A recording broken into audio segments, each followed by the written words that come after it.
Selama ini, Tria merasa bahwa semua ini hanyalah kebetulan belaka. Tak disangka, ternyata lelaki pada 6 tahun lalu adalah Bastian.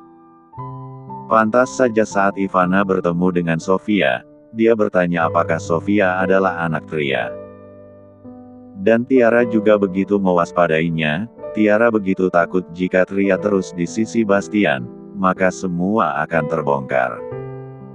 Tria juga bukan wanita bodoh, dia tidak akan membiarkan anak-anaknya direbut oleh Bastian.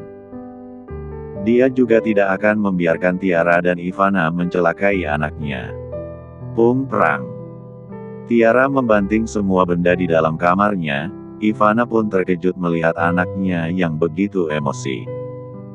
Tiara, kamu kenapa? Ibu, jika kita diam saja, Bastian akan direbut wanita sialan itu. Mendengar jawaban Tiara, Ivana menjadi gugup. Sebenarnya apa yang terjadi? Bastian memberikan perusahaan baru untuk Tria. Dia begitu melindungi wanita itu. Tiara mulai menceritakan semua yang terjadi, mulai dari saat Tria mengundurkan diri dari perusahaan Aurora hingga sekarang. Raut wajah Ivana pun berubah muram saat mendengarnya. Mereka baru saja berhasil mengusir Tria dari perusahaan Aurora, sekarang malah diberikan perusahaan baru oleh Bastian. Ivana berpikir sejenak. Bagaimana dengan masalah Pak Tony? Jangan diungkit lagi, Bu. Tiara tampak menggertakkan gigi dan mengepalkan tangannya erat. Dia berhasil kabur. Sialan si Tria, bisa-bisanya dia kabur saat jebakan kita hampir berhasil. Kalau bukan karena Tria melarikan diri. Saat itu, Tiara pasti tidak akan jadi mangsa Tony. Padahal seharusnya Trialah yang menemani Tony, bukan Tiara. Sialan, ini semua karena Tria. Dasar wanita jalang sialan. Geram Tiara. Semenjak Tria kembali ke negara Valtania, Tiara dan Ivana tidak sehari pun merasa tenang. Keringat dingin mulai bercucuran dari pundak Ivana. Dia juga sangat geram terhadap Tria. Dasar wanita celaka. Dia semakin menjadi-jadi, ini tidak bisa dibiarkan. Tiara lalu menarik tangan Ivana. Ibu, aku nggak bisa begini terus. Bastian mulai cuek sama aku. Dia mulai curiga kejadian 6 tahun lalu. Aku takut, Bu. Seharusnya Bastian nggak tahu masalah itu. Kita sudah menutupnya rapat-rapat, ibu juga sudah menyuap beberapa petugas di sana. Tapi, siapa yang tahu? Bisa saja dia suruh orang buat nyelidiki kasus itu. Tiara merasa kesal dengan ibunya, dia pun menepis tangan Ivana dan naik ke atas kasur. Ivana tiba-tiba menyadari sesuatu. Tiara, ada yang ingin ibu katakan. Apa lagi, Bu? Waktu ibu makan di restoran Carabella, ibu lihat Bastian dengan seorang anak kecil. Anak itu sangat mirip dengannya. Ibu curiga jika itu anak Bastian dengan wanita lain. Apa? Pekik Tiara. Raut wajahnya berubah drastis, dia lantas berdiri kemudian berkata, kenapa ibu baru bilang sekarang? Waktu itu, ibu hanya curiga. Ibu juga pergi menemui wanita celaka itu. Tapi, dia bilang gak pernah melahirkan. Ivana mengusap bahu Tiara untuk menghiburnya. Kamu tenang aja, Tria hanya berhubungan semalam dengan Bastian, gak mungkin hamil. Entah siapa ibu dari anak itu, kamu harus waspada. Bahu Tiara bergetar, Bastian telah berada di sisinya selama 6 tahun. Tapi, Bastian tidak pernah menyentuhnya sama sekali. Apakah benar bahwa Bastian telah berselingkuh darinya? Tiara mengepalkan tangannya lalu membatin. Tidak, ini tidak bisa dibiarkan. Siapapun yang menghalangiku, Tria ataupun anak itu akan aku singkirkan. Ivana hendak meninggalkan kamar, namun dia kepikiran sesuatu dan berbalik pada Tiara. Oh iya, ibu mau ke rumah sakit. Ngapain ibu ke rumah sakit? Tanya Tiara. Wanita celaka itu sempat pulang ke rumah dan bertengkar hebat dengan ayahnya. Sepertinya karena saham perusahaan Aurora. Bukannya bagus kalau mereka bertengkar. Bagus apanya? Gara-gara Tria, 3 hari ini ayahmu ingin merevisi surat warisannya. Intinya, masih ada Tria dalam hatinya. Ivana kembali mengusap bahu Tiara. Kamu tenang saja. Setelah ibu berhasil melahirkan anak laki-laki, maka semua aset keluarga Porter akan jadi milik kita. Apalagi kalau kamu dan Bastian bisa menikah, bukankah sangat mudah menghabisi Jalang? Celaka itu. Tiara merasa ucapan ibunya itu masuk akal. Tapi, Tiara tidak bisa menunggu lama lagi. Apalagi sampai ibunya melahirkan anak laki-laki. Tiara merasa, kehadiran anak kecil itu adalah ancaman baginya. Dia akan menyelidiki identitas anak itu dan akan menyingkirkannya. Villa Green. Ibu. Ibu nggak makan. Kenapa ibu terus menatap kami? Tanya Sofia. Dia melihat ibunya hanya mengaduk makanan di depannya dan hanya fokus menatap mereka berdua. Clarissa juga merasa ada yang aneh dengan ibu mereka hari ini. Tria menyimpan alat makan di atas piring dan bertanya pada Sofia dan Clarissa. Apakah kalian pernah ketemu dengan paman yang aneh? Paman yang aneh? Maksud ibu apa? Tanya anak-anak itu. Tria mengerutkan keningnya. Bukan apa maksud ibu. Kalau kalian ketemu orang asing dan dia bertanya sesuatu atau apalah, jangan dihiraukan ya. Kalian harus waspada pada orang asing. Ingat pesan ibu. Clarissa menggeser kursinya. Ibu, aku hanya ketemu paman aktor tampan. Aku belum pernah ketemu paman yang lain. Bagaimana kamu ketemu sama dia? Clarissa tampak kaget dengan pertanyaan ibunya. Aku. Tria kepikiran sesuatu. Dia menatap kedua bocah itu bergantian. Jangan-jangan kalian sudah terima kontrak dari agensi Majestic. Ibuku sayang, ibu jangan marah ya. Lagian Paman Zidan nggak tahu siapa ibu kami juga nggak akan bilang. Lagi pula, Paman Zidan sepupunya ayah dan ibu angkat. Dia pasti nggak akan celakai kami bu. Ucap Clarissa dengan suara manja. Ada sedikit nada sedih di sana. Tria menarik nafas dalam-dalam lalu mengusap kepala Clarissa. Ibu sudah pernah bilang kan, kalian masih kecil belum cocok masuk dunia entertainment. Kalian tidak bisa mengekspos diri, kalau tidak. Tatapan Tria berubah muram. Bukan hanya Ivana dan Tiara, tapi Bastian juga akan curiga. Batinnya. Ibu nggak usah takut. Selagi ada Paman Zidan, kami pasti baik-baik saja. Kami juga kan anak yang pintar. Sahut Sofia. Tria masih belum tenang. Zidan dan Bastian saling mengenal, bukankah ini sama halnya dengan memasukkan mereka ke dalam mulut harimau?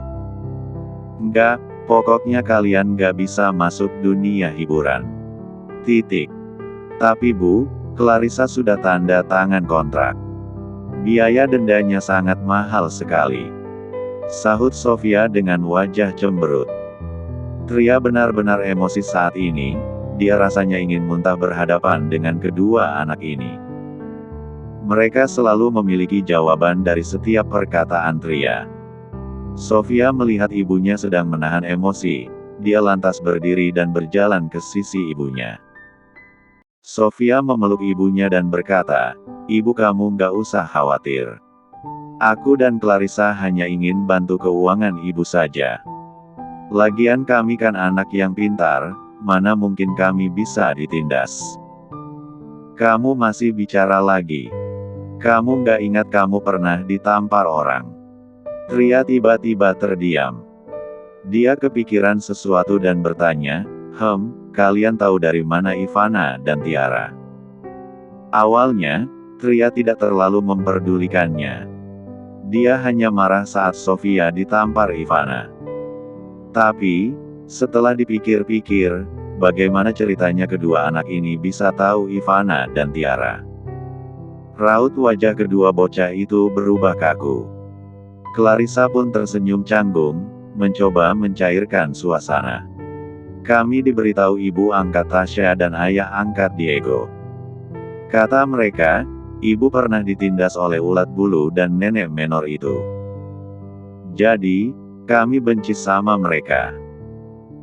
Diego sudah menceritakan semua yang terjadi pada Tasya, dan mereka berdua hanya menceritakan tentang Tria yang ditindas kepada Sofia dan Clarissa. Tria kehabisan kata-kata, Diego dan Tasya itu memang PENGHIANAT. Apalagi mengingat Tasya yang mendorong Tria waktu itu agar berdansa dengan Zidane, membuat Tria semakin kesal padanya. Ibuku sayang, kamu setuju ya? Clarissa menggoyangkan tangan ibunya sambil menunjukkan sikap manjanya. Tria tersenyum tak berdaya melihat tinja kedua putrinya itu. Kalian berdua ini memang licik, bisa-bisanya kalian menjebak ibu seperti ini. Kedua anak itu pun bersorak gembira. Keesokan harinya, ketika menyadari Bastian berkunjung ke agensi Majestic, semua eksekutif perusahaan keluar untuk menyambutnya. Semua orang tahu bahwa perusahaan agensi Majestic adalah anak perusahaan Jaya Grace. Ibu kandung Bastian, Brianna, adalah bintang populer yang memulai karirnya di agensi Majestic. Dia juga dijuluki sebagai wanita tercantik di ibu kota. Sementara ayah Bastian, Justin, adalah penggemar berat Brianna. Dia rela membeli perusahaan agensi Majestic demi mendapatkan Brianna, dan itu berhasil. Bahkan semua orang di ibu kota tahu bahwa bukan hanya Justin, tapi Ferdy Alexander pun jatuh cinta kepada Brianna. Tuan Bastian, ada hal apa Anda kemari? Direktur agensi Majestic bertanya. Bukankah perusahaan ini baru mengontrak seorang bintang cilik? Di mana orangnya? Sahut Bastian. Edward terkejut karena ternyata kedatangan Bastian hanya untuk mencari anak itu. Dia sekarang lagi sibuk di studio. Setelah foto sampul majalah kemarin viral, ada brand yang ingin menjadikannya brand ambasador. Bastian memicingkan matanya. Perusahaan mana? Iklan dari perusahaan Nexus. Setelah mengetahui keberadaan Clarissa, Bastian segera mencarinya. Alexa, manajer yang direkomendasikan Zidane sedang memandu dan mendampingi Clarissa di lokasi pemotretan. Padahal, Clarissa belum resmi memulai debutnya. Karena fotonya bersama Zidane menjadi viral, dia pun menjadi terkenal. Setelah menyelesaikan syuting iklan pertama, para kru bertepuk tangan dan memuji Clarissa. Bahkan Clarissa berhasil mengucapkan kalimat iklan dengan sekali syuting. Kedatangan Bastian mengejutkan semua orang. Clarissa pun dengan semangat menghampiri dan berhambur ke pelukan Bastian. Ketika melihat kemiripan mereka berdua, semua orang tercengang. Syuting iklan sudah selesai, bagaimana jika kita makan bersama? Tawar Bastian. Kedua mata Clarissa berbinar. Bagaimana tidak? Jika ayah kandungnya mengajak makan bersama. Alangkah indahnya lagi, jika ada ibunya dan Sofia di sana. Tuan Bastian, tapi dia. Alexa sangat bingung, tidak tahu harus menjelaskan apa pada perusahaan agensi. Bastian melirik Alexa lalu berkata, kamu pulanglah dan beritahu perusahaan agensi. Setelah mengajaknya makan, aku akan langsung mengantarnya ke perusahaan. Alexa mengangguk, baik tuan. Di restoran Carabella. Saat pelayan menyuguhkan sepiring lobster, Clarissa sangat gembira. Dia tidak sabar ingin mencicipinya. Clarissa menaikkan lengan pakaiannya dan mulai mengopek kulit lobster tersebut. Melihat Clarissa begitu mahir mengupas lobster, Bastian pun bertanya. Apa ibumu yang mengajarimu makan seperti ini? Iya, ibuku juga sangat menyukai lobster apalagi kalau makannya bersama. Clarissa menggoyangkan kakinya karena kegirangan. Dia membayangkan jika Sofia ada di sana, mungkin Sofia lebih girang daripada dia.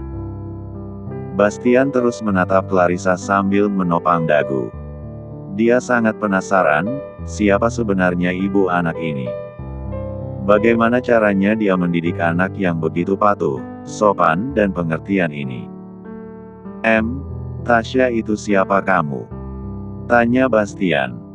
Clarissa memasukkan lobster ke dalam mulut lalu menjawab dengan girang. Dia sahabat ibu, sekarang jadi ibu angkatku. Clarissa mengedip-ngedipkan matanya menatap Bastian. Paman, kenapa kamu bertanya soal ibu angkatku? Bastian menggelengkan kepala. Tidak, hanya bertanya saja. Sepertinya paman tertarik dengan ibu angkatku ya? Tanya Clarissa sambil nyengir kuda. Ekspresi wajah Bastian berubah kaku.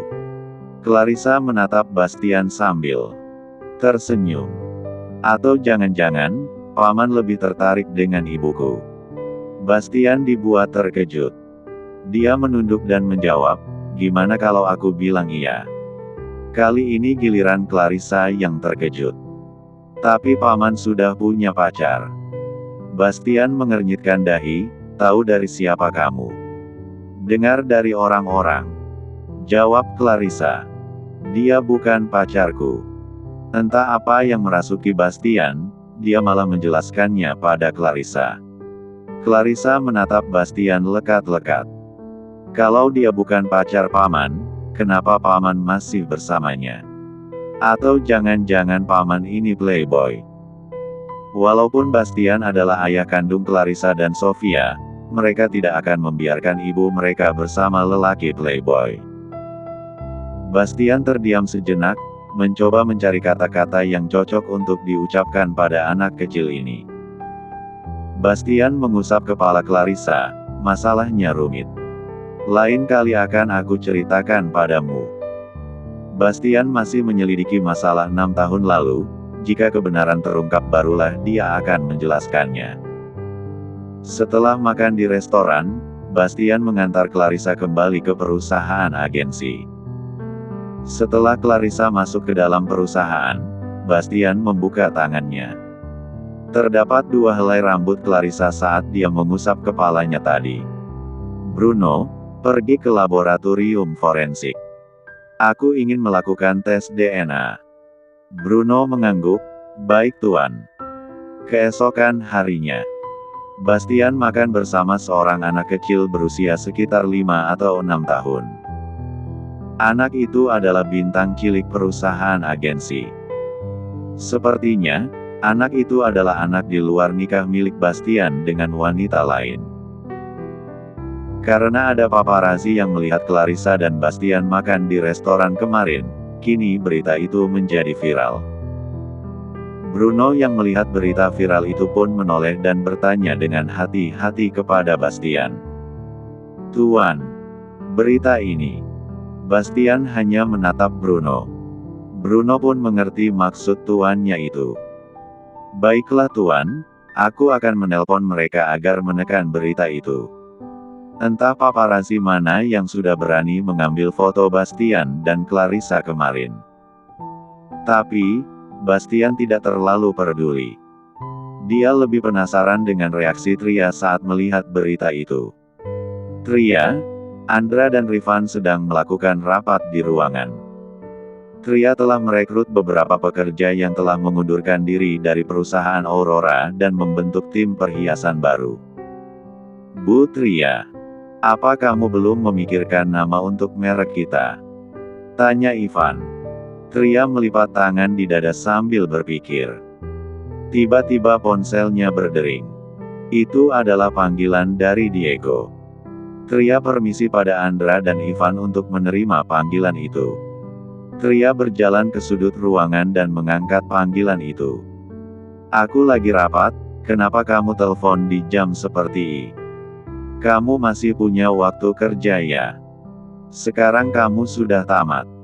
Diego menyela sebelum Tria selesai bicara. Tria mengerutkan dahi mendengar suara Diego yang panik. Ada masalah apa? Kamu belum baca berita ya?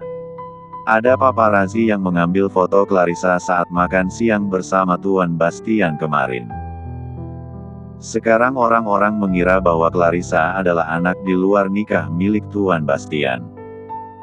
Setelah mendengar penjelasan Diego, wajah Tria berubah pucat. Oke, aku mengerti. Aku akan atasi masalah ini. Tria kemudian mematikan sambungan telepon dan menggenggam ponselnya erat-erat. Padahal Tria sudah pernah bilang agar anak-anaknya mewaspadai Pama aneh. Kini, malah Bastian yang mencari mereka. Jangan-jangan Bastian telah menyadarinya. Tidak, Tria tidak akan membiarkan Bastian, Ivana dan Tiara mengetahui keberadaan anak-anaknya. Tria, kamu baik-baik saja kan? Tanya Paman Andra mengkhawatirkan Tria. Tria berbalik dan tersenyum. Enggak apa. Apa, Paman? Masalah nama untuk merek kita, aku akan memikirkannya lagi. Sekarang aku masih ada urusan, aku pamit dulu. Paman Andra mengangguk, oke. Tanpa menunggu lagi, Tria dengan cepat berjalan ke arah lift. Baru saja akan masuk ke dalam, tiba-tiba dia menabrak seseorang yang keluar dari dalam lift. Tria mengangkat kepalanya dan terkejut melihat Bastian. Kamu mau kemana? Tanya Bastian. Aku ada urusan, apakah Tuan Bastian mau ikut campur dengan urusanku juga? Sahut Tria sambil tersenyum. Kamu sudah baca berita belum? Tanya Bastian lagi. Seketika wajah Tria berubah datar, tidak ada lagi senyuman seperti tadi. Tria berusaha tenang dan bertanya, berita apa ya? Bastian memberikan ponselnya kepada Tria, di sana ada foto Bastian yang sedang makan bersama Clarissa. Tria pun hanya tersenyum, oh, maksudmu anak kecil ini. Walaupun Tria terlihat sangat tenang, Bastian masih curiga padanya. Tria mengembalikan ponsel milik Bastian dan berkata, maaf Tuan Bastian, aku lagi buru-buru.